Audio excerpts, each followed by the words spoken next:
Eu senti falta da igreja, eu nunca mais preguei. Um mês, contei nos dedos. Um mês. Como é que estamos, irmãos? Não, estou falando da igreja mesmo. Como é que vocês estão? Tudo bem, né? Tudo bem. E aqui, como é que estão os irmãos? Como é que vai? Tudo bem? E aqui? Muitas saudades, né? Eu uma vez. Eu estava falando, mas eu nunca mais preguei aqui. Me fizeram aqui na igreja que eu nunca mais preguei lá.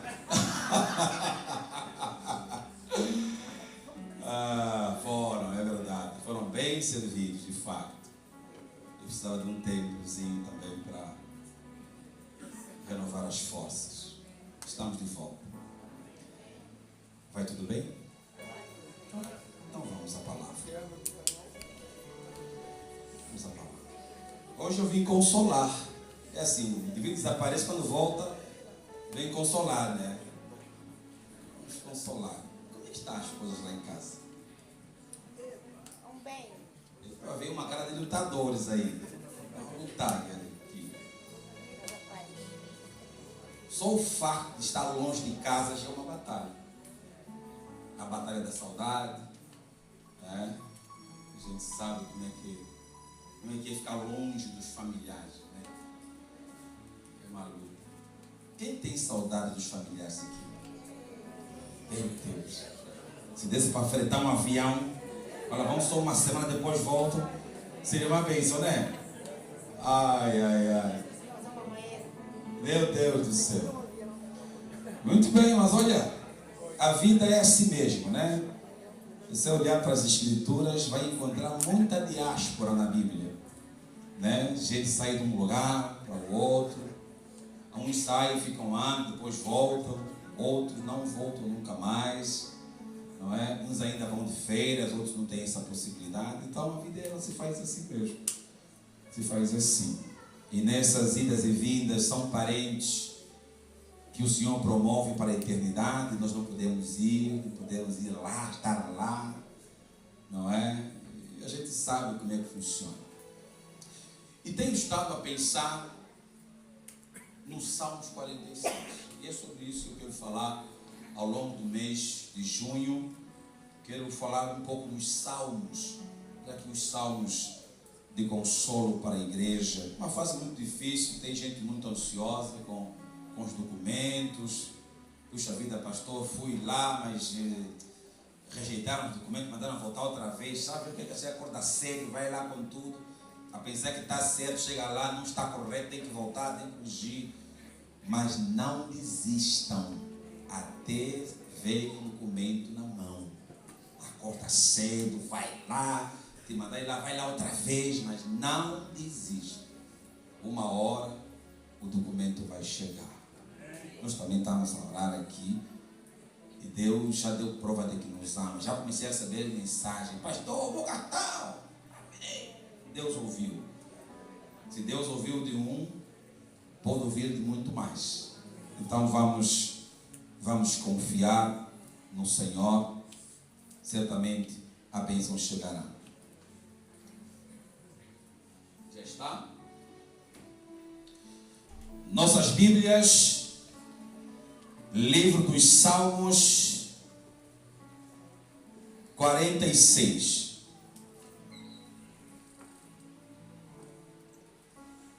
Livro dos Salmos 46.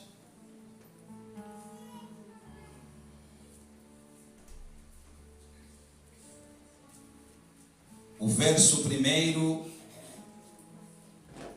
ao verso 5 e depois saltamos para o 10.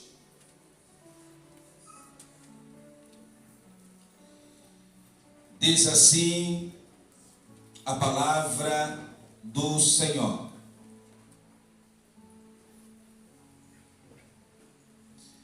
Deus é nosso refúgio e nossa força, sempre pronto a nos socorrer em tempos de aflição. Portanto, não temeremos quando vierem terremotos e montes desabarem no mar, que o oceano estrondeie e espumeje, que os montes estremeçam enquanto as águas se elevam. Um rio e seus canais alegram a cidade de Deus, o santo lugar do Altíssimo. Deus habita nessa cidade e ela não será destruída. O 10.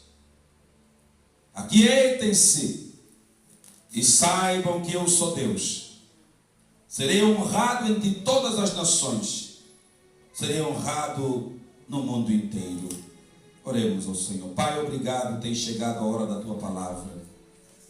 De fato, Senhor, depois de muito tempo, estamos aqui para testemunhar a tua palavra ao teu povo neste dia. Uma palavra de consolo, uma palavra de encorajamento, uma palavra, ó Pai, de prossiga, avante, o Senhor é convosco. Abençoa, Senhor, importa que eu diminua e me cresça o Senhor, e que esta palavra encontre lugar em cada coração, em nome do Pai, do Filho e do Espírito Santo. Oramos assim. Amém. Amém. Irmãos queridos, eu tenho uma pergunta à igreja. Quem é forte aqui? Pastor, eu sou forte. Quem? Quem é forte? Pergunta ainda aí, irmão do seu lado. Você é forte?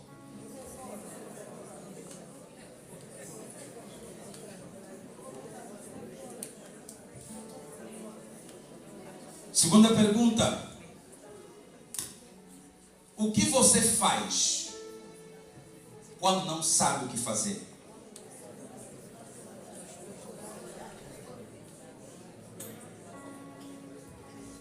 Não, é sério. O que você faz quando não sabe o que fazer?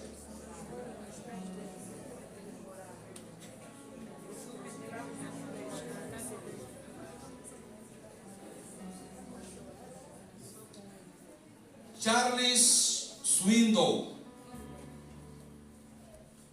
disse que somos criaturas fracas. Eu achei interessante a fala dele. Swindoll diz que nós somos fracos. E ele argumenta. Olha aqui. Pecadores que somos, fracassamos. Propensos que somos a doenças, adoecemos. Nesse instante. De vez em quando, uma máquina de fazer assim um diagnóstico rápido, ia dar muitos positivos aqui. Tem gente doente, está aqui. Está aqui. Fracos que somos machucados. Tem gente que entrou aqui com a alma estraçalhada. Se bater as pestanas, cai uma lágrima. E ele continua. Mortais que somos, acabamos morrendo. Todo mundo aqui já perdeu um parente. Olha lá. Pressão nos desgasta. Ansiedades nos causam úlceras. Pessoas nos intimidam. Críticas nos ofendem, doença nos assusta, a morte nos assombra. Irmãos, como podemos continuar a crescer neste saco de ossos, coberto com fraquezas demais para mencionar? E Swindoll responde: precisamos de uma dose de Salmo 46 para seguirmos. O Salmo 46 começa com a expressão Deus é. E enquanto lia, um professor de teologia sistemática afirmou que nós não deveríamos dizer que Deus existe. Todos nós aqui cremos que Deus existe, sim ou não? Sim. Mas este professor diz que nós não deveríamos dizer que Deus existe. Por quê? Porque a existência é limitadora. Porque ela trata de um começo e de um fim. Na sequência, o professor diz que o correto é dizer Deus é.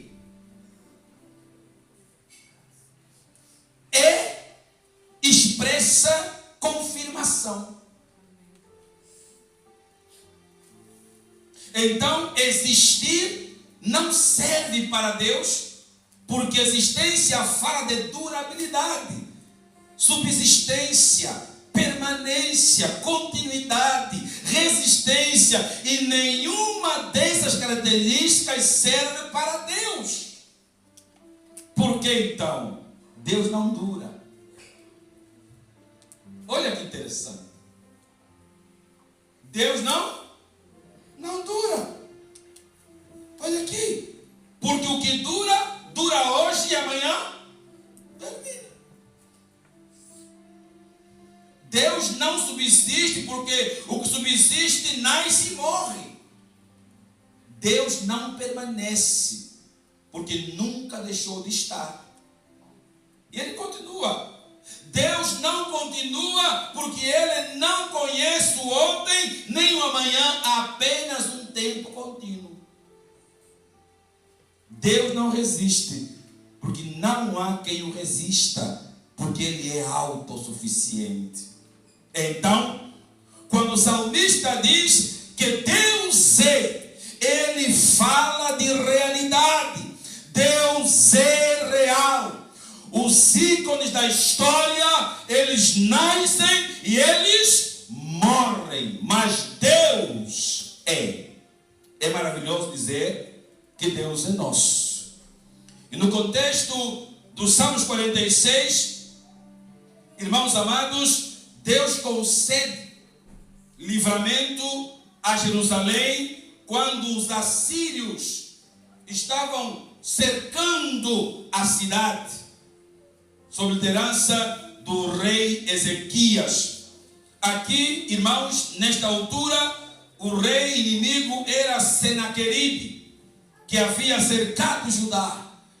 E o ambiente desses irmãos aqui era um ambiente desesperador. Era um ambiente de muita solidão, de muita tristeza, de muita angústia, muita ansiedade. Mas no ambiente interno, enquanto eles temiam o ambiente externo, no ambiente interno havia confiança, havia uma estabilidade emocional, porque, entretanto, eles confiavam no Senhor. E aqui, quais são as lições que nós podemos extrair dos Salmos 46? Primeiro, irmãos amados, na aflição, corra para Deus, porque Ele é socorro. Olha o texto. O verso 1 diz que Deus é o nosso refúgio e nossa força, sempre pronto a nos socorrer em tempos de aflição. Irmãos amados, o salmista aqui declara que Deus é o nosso refúgio e a nossa fortaleza. E eu fui lá, então, tentar perceber que refúgio e fortaleza não são a mesma coisa. Refúgio é um lugar, não é, considerado seguro para alguém se abrigar. É onde nós nos colocamos contra o perigo. E fortaleza é uma construção militar que serve para defender um ponto estratégico. Então, no refúgio eu me abrigo contra o perigo. Na fortaleza eu me preparo para contra-atacar. Na fortaleza eu me habilito. Eu renovo as minhas forças, a minha estratégia para poder sair melhor preparado para a batalha.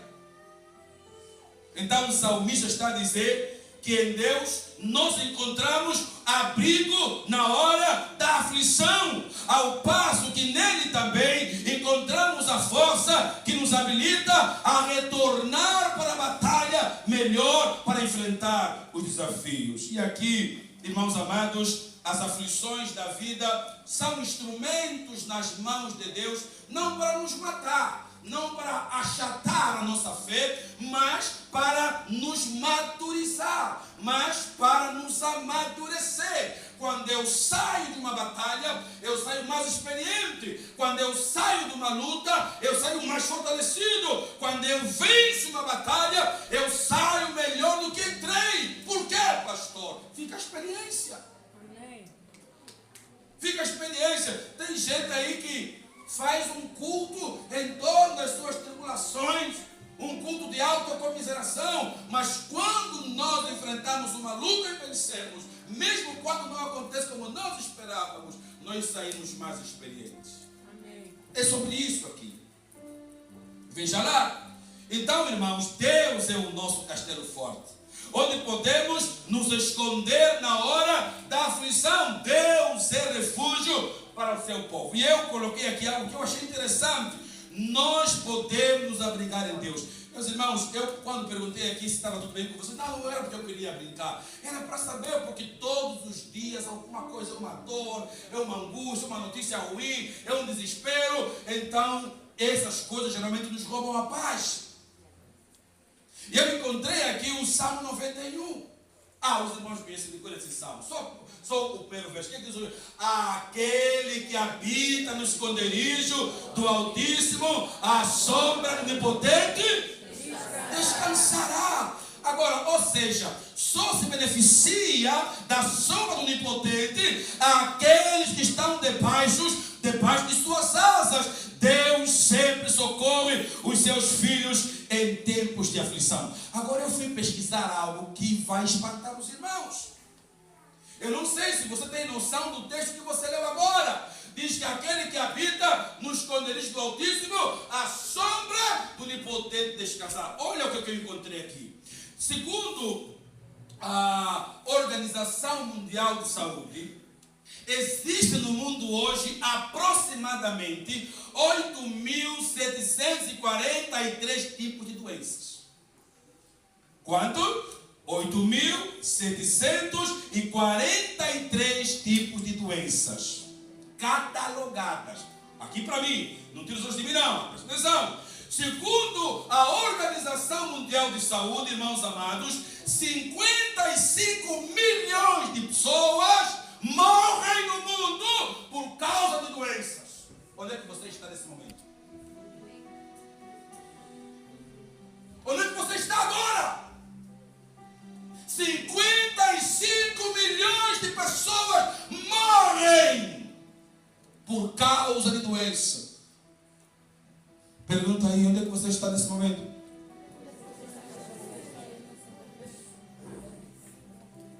O que é que nós lemos? Aqueles que habitam no esconderijo do Altíssimo, a sombra do Onipotente descansará. Ei, se você está vivo,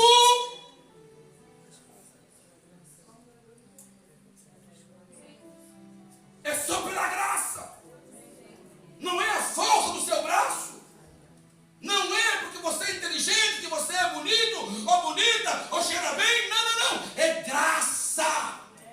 Tem mais, olha aqui. Aqui para mim, veja lá. Vejam vocês. O nosso corpo é formado de 10 trilhões de células. O que eu disse? O nosso corpo é formado de 10 trilhões de células. Atenção para mim aqui. Em meio a essas 10 trilhões de células, existem 100 trilhões de bactérias. Aqui. Ou seja, tem mais bactérias no nosso corpo do que células. Aqui, os cientistas dizem que se for pesar o nosso corpo, 4 quilos são só bactérias. Aqui para mim. Por isso, que se nem são 10 trilhões, não, uma bactéria cair na sua corrente sanguínea, você...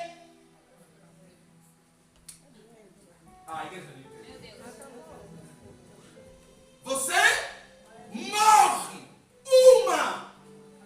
Uma única bactéria é capaz de chefar a tua vida. Vamos recuar o texto. Salmo 91. Aquele que habita no esconderijo do Altíssimo, a sombra descansará. Uma bactéria podia acabar com a tua vida.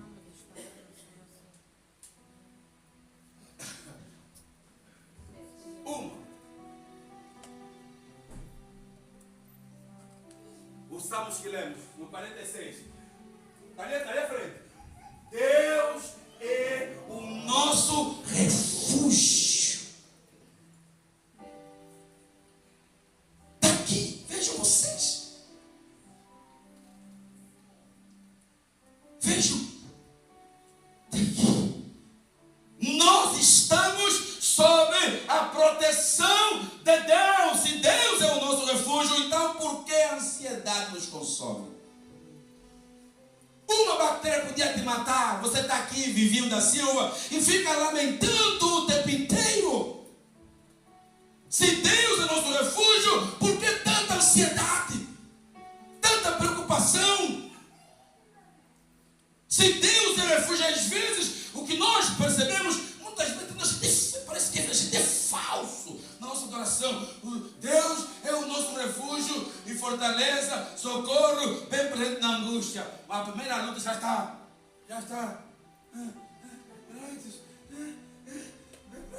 Fazer o quê? Diga aí, do lado aí, agradeça, estás vivo. A bactéria não te afetou, você está vivo. Apesar das lutas que você enfrenta, Deus continua a te guardar, a te proteger. Vejam vocês, acalma o teu coração. Olha aqui. Se Deus é a nossa fortaleza, podemos desfrutar paz em meio às aflições. Aflição aqui no hebraico significa estar confinado, estar amarrado, ficar estreito, sentir-se apertado. Quem nunca se sentiu assim? Quem? Quantas vezes a gente vai ligar para alguém, puxa vida, eu sou pastor, a coisa está complicada. Esses dias eu falava com alguém, que a pessoa contava, parece que a vida estava a dar para trás, né? Tudo acontece exatamente na mesma hora, na mesma semana, muitas coisas. Aquilo aqui não deu certo, tenta aqui não dá certo, tenta aqui não dá certo. Mas quando a gente faz assim, um olhar para cá, eu estou vivo. Só o facto de estar vivo, a esperança deve se renovar. Vejam vocês.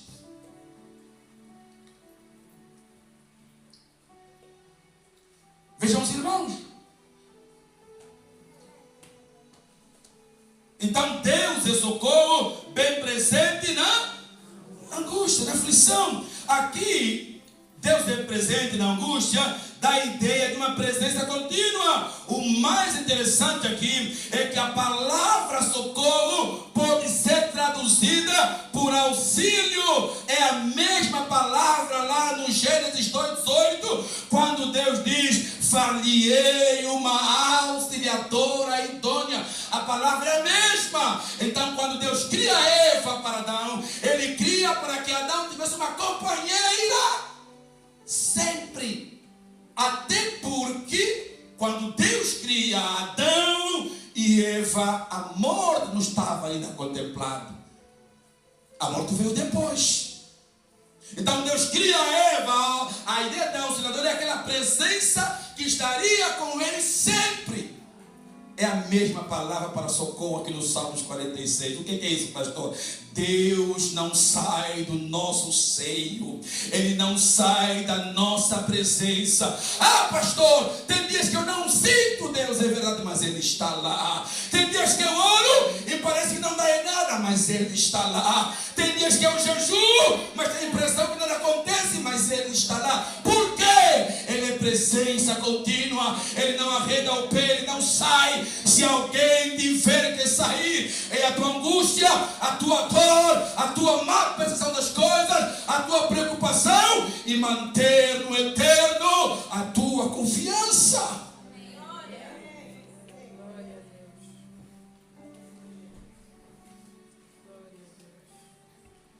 Diga aí para o irmão do lado, Ele está lá. Mesmo que você não sinta, Ele está lá. Vejam lá. Segundo ponto. Vejam aí. Na aflição, não tenha medo. Confie em Deus. Olha o texto. Verso 2 e 3. Portanto, não temeremos, ainda que a terra se mude, ainda que os montes se transportem para o meio dos mares, ainda que as águas rujam e se perturbem, ainda que os montes se abalem pela sua braveza. Olha aqui. O salmista aqui descreve um cenário catastrófico. Não temeremos, ainda que a terra se mude. Reparem, irmãos amados, que a terra está mudando mesmo. Olha o que eu fui lá pesquisar. Os cientistas afirmam que o tsunami que aconteceu na Indonésia a 26 de dezembro de 2004, que ceifou a vida de mais de 230 milhões ou mil pessoas, 230 mil pessoas, alterou a posição do Polo Norte em alguns centímetros, reduziu o tempo do nosso dia, alterou o mapeamento do planeta, as estações estão em processo de alteração constante, a Antártida está em estado de dissolução, os planetas em movimentação e a Terra está mudando mesmo. Vejam lá. Então o salmista aqui está dizendo: ainda que a aflição seja tão grande a ponto de mudar a posição da terra, nem com isso eu terei medo.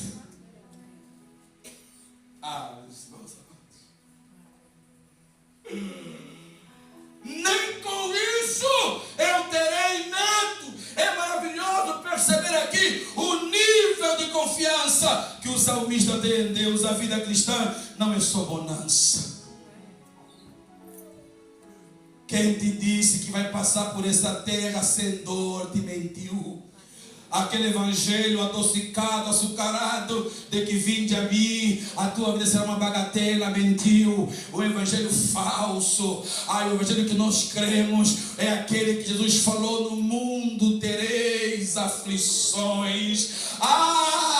Tem de bom ânimo, porque eu venci o mundo. O evangelho que nós cremos é aquele que ele diz: eis que estarei convosco até a consumação dos séculos. Aqui tem luta, mas tem presença do Senhor. Aqui tem batalha, mas nós confiamos em Deus. Aqui a gente faz até inimigos, mas Deus está conosco.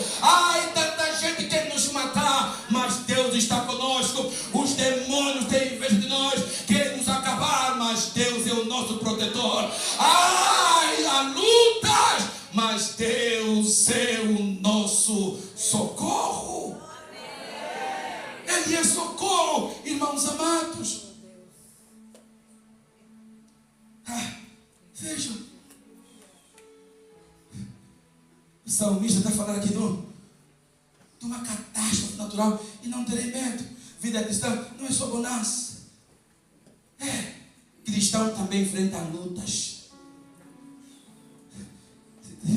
tivesse nos tempos, eu ia pegar ainda aqui o microfone, ia colocar um pouco das tuas lutas, os irmãos iam ouvir. Iam chegar à conclusão que, afinal de contas, a minha luta não é maior do que no final do dia todo mundo está lutando. É isso aqui. Vejam. Então, cristãos também enfrentam lutas a ser, mas chora. Tem gente aqui, estou a ver umas carinhas, que tem gente que chorou essa madrugada. Está onde eles? E ainda veio na igreja de manhã. Crente também chora.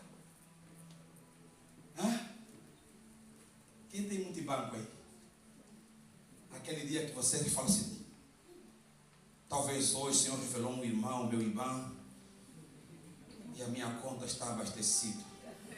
Aí você põe lá o cartão, quando puxa o papelinho, não tem lá nada.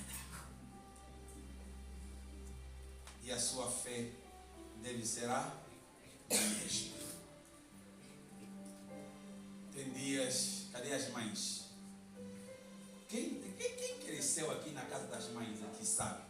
Nossas mães faziam uns malabarismos na cozinha, que era uma coisa só, vez não tinha nada. Era corta uma parte aqui, corta aqui, depois faz uma mistura de tudo que sobrou e dava igual uma gororoba, mas ficava boa. As mães já não se entujaram muito, mas eram mulheres de fé. Porque feliz ou infelizmente nem todo mundo nasceu onde tinha tudo. E elas estão aqui, são guerreiras, continuam fiéis a esse Deus.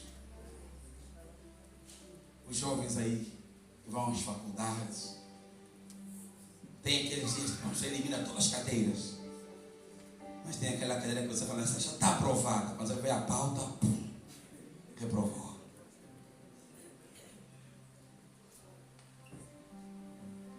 Crentes também enfrentam lutas. E as propinas, pastor? Quem estuda aqui? Quem estuda? Eu lembro quando fui à faculdade no Brasil.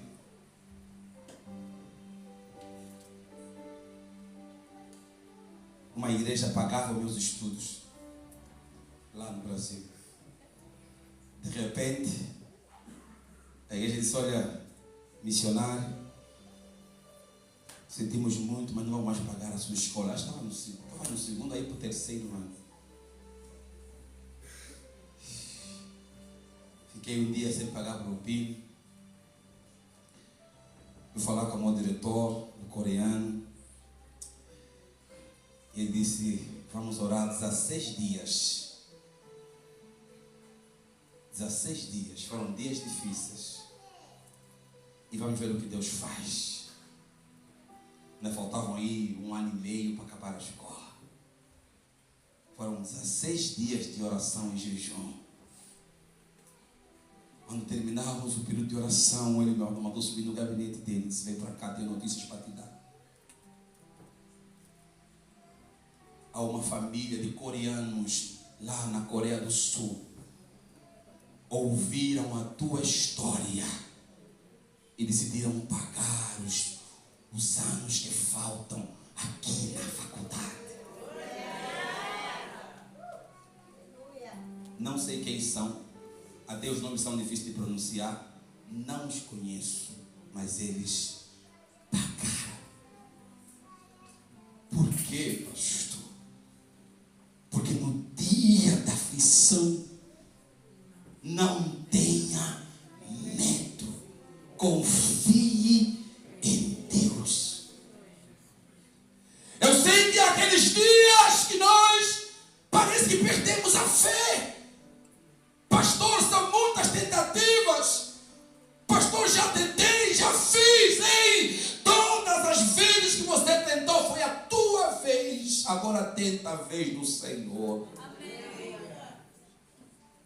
Aconteceu com Pedro, lá no mar da Galileia. Ele trabalhou a noite toda e não colheu nenhum peixe. Aí chega Jesus é interessante, chega lá para Pedro, especialista em mar, em pesca, trabalhou a noite toda, não colheu nada. Diz, Pedro, lança a rede ao mar. E Pedro, especialista em peixe, em mar, em canoa, em barco. Por isso, Senhor, trabalhei a noite toda e não colhi nada. Como é que o Senhor me manda colher outra vez, jogar a rede? Mas a Bíblia diz que Pedro até falou: trabalhei a noite toda, não colhi nada, mas sob tua orientação eu lançarei a rede. A Bíblia diz que ele lançou e ele colheu um tanto de peixe, uma pesca maravilhosa, milagrosa. E ele teve que chamar seus amigos, seus irmãos, para lhe ajudarem a levantar a rede, porque sozinho ele não aguentou. Por quê? Pastor, obedeceu a voz do Senhor. Às vezes na tribulação nós temos que ser obedientes. Só que nós fazemos diferente. Estamos atribulados, nós resmungamos, nós reclamamos, nós preferimos a ver outros artifícios a confiar no Senhor. Então no dia da tua aflição, não tenha medo, confie em Deus. Está aqui. O salmista continua e ele vai dizer mais. Está falando aqui de uma outra catástrofe natural. Mesmo assim, eu não terei medo. Olha lá, ainda que os montes se transportem para o meio dos mares. E aqui nós vemos ainda também, por ocasião do tsunami, os montes foram engolidos pelas águas. Os montes viraram paisagens para o Oceano Índico. E aqui ainda assim, ainda que as águas se perturbem. Isso é um maremoto. Primeiro fala de um terremoto, agora fala de uma maremoto. Irmãos, estão a compreender o nível do problema do salmista aqui, do povo de Deus? Quem aqui ousaria dizer que a sua fé está nesse nível, ou está a perder sono por coisas tão melhores que um tsunami? Às vezes as coisas que nos abalam não são coisas tão assim. São coisas pequenas, mas a nossa ansiedade especula o problema.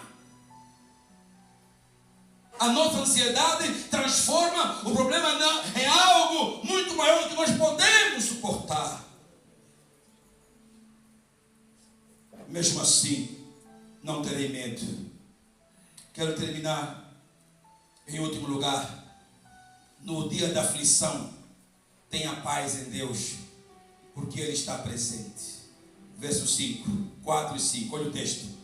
Há um rio cujas correntes alegram a cidade de Deus, o santuário das moradas do Altíssimo. Os comentaristas afirmam que não tinha rio passando em Jerusalém,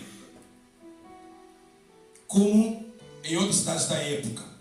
Flávio Josefo diz que, ao ver a invasão, o rei Ezequias fechou as fontes externas e fez um aqueduto subterrâneo de abastecimento de água que passava, que dava aí para de Jerusalém, que dava até os tanques de Siloé.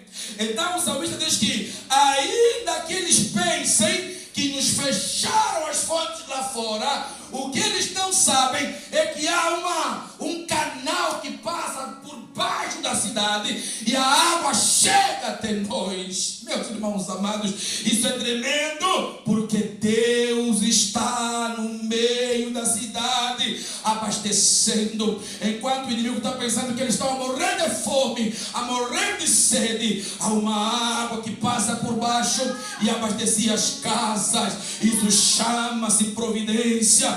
Meus irmãos e minhas irmãs, os inimigos estavam lá fora bramando, mas Deus permanecia no meio do seu povo, como um rio tranquilo que não para de correr, como água que não para de jorrar, para refrescar, saciar e alegrar os sedentos. O Senhor habitava com eles, não os deixaria a hora nenhuma, protegeria o seu povo daquela crise. Meus irmãos, isso chama-se providência. É providência, meus irmãos amados. O cristão tem algo que o mundo não tem. mais que água, tem Jesus. Diga aí para o teu irmão lá, dá um rio cujas correntes alegram a cidade de Deus.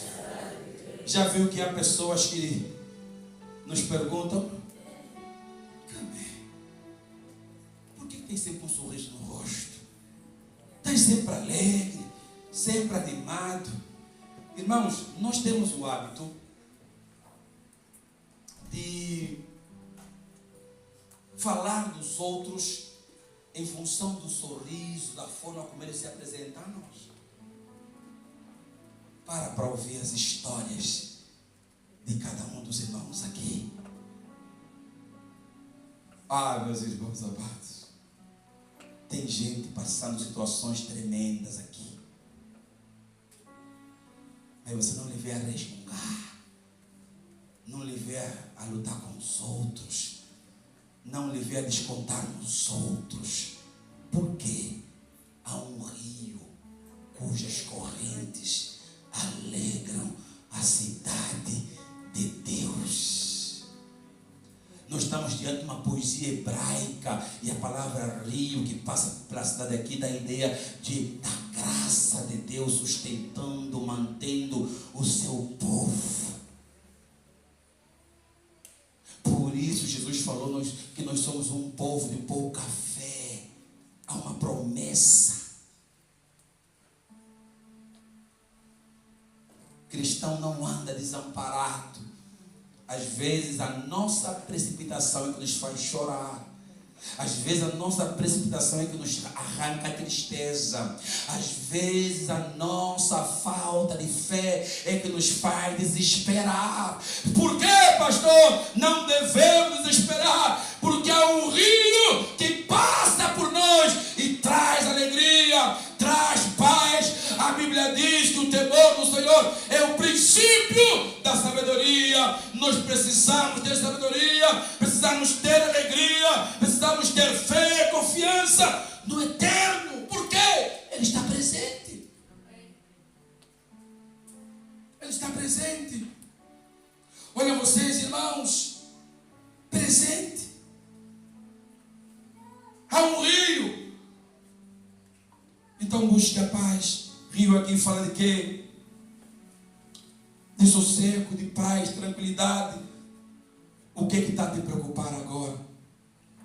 Há um rio. Há uma alegria inexplicável para a sua vida. A alegria do Senhor é a nossa força. Tenha paz na aflição. Há consolo na tribulação. Há alívio para o fardo. Há refrigério para a alma. Há um rio no vale das decisões. Tem gente aqui que tem que tomar decisões na vida. É Deus que orienta as nossas decisões. Há esperança no vale da sombra da morte. Olha aqui. Deus está no meio dela. Não será abalada.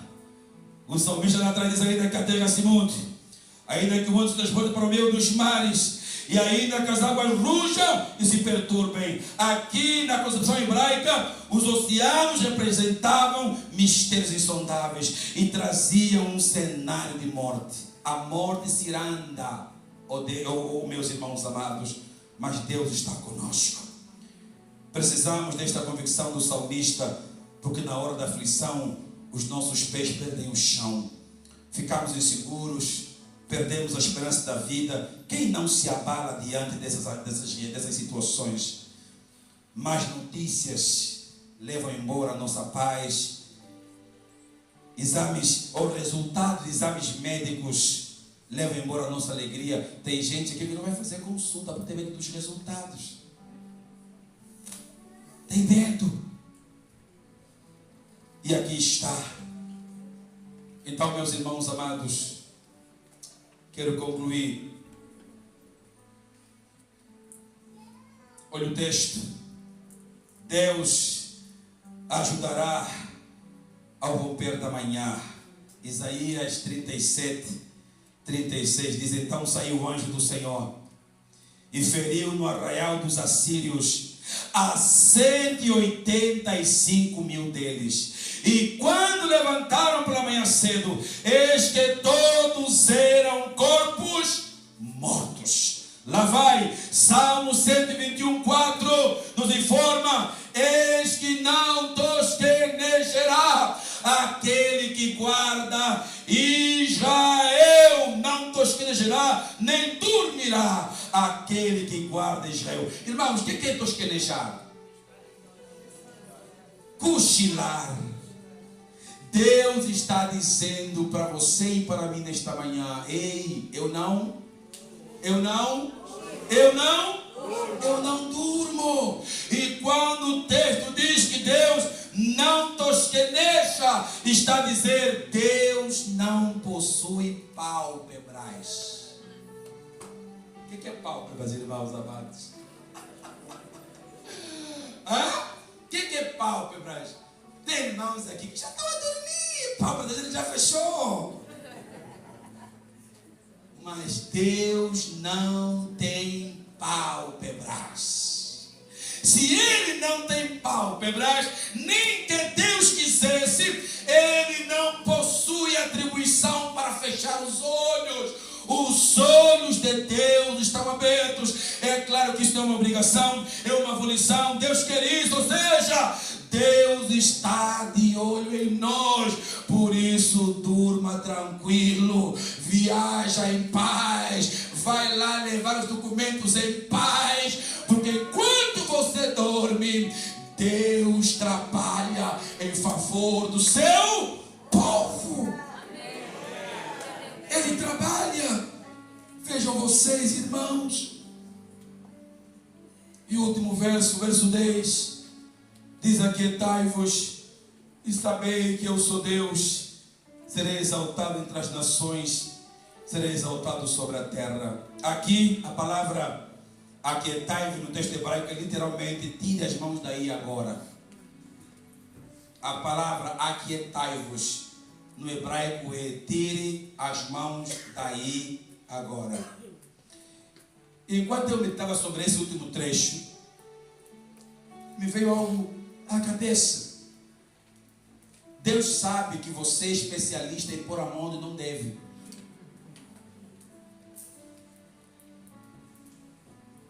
Então Deus está dizendo: aquietai, ou seja, tire as mãos daí agora. É isso aqui. Ou seja, sai de cena. Deus está dizendo: sai da frente, daqui em diante eu assumo. Do verso 1 ao verso 9 é o salmista falando. No verso 10, Deus assume. Interrompe o salmista e diz: sai da frente. E no texto hebraico é uma frase contundente: sai! Tira as mãos daí agora. Daqui para lá eu assumo. Ah, pastor, comigo é assim. Eu dou o meu jeitinho, mexo os meus pauzinhos e resolvo as coisas. Diga aí para o irmão do lado: há coisas que quanto mais você mexe, mais complicado fica. Então tira a mão daí agora, diz o Senhor teimoso.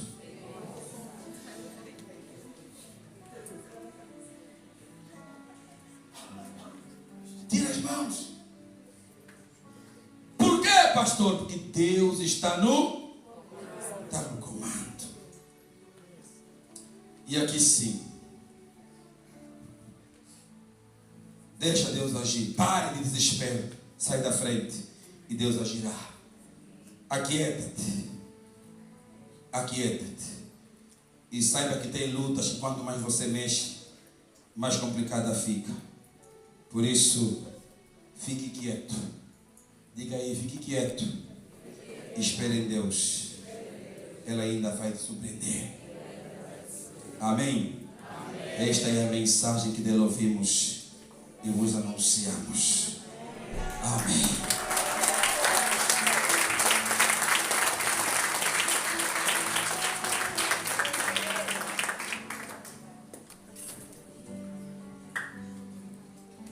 Vamos orar. Meus irmãos amados, vamos orar.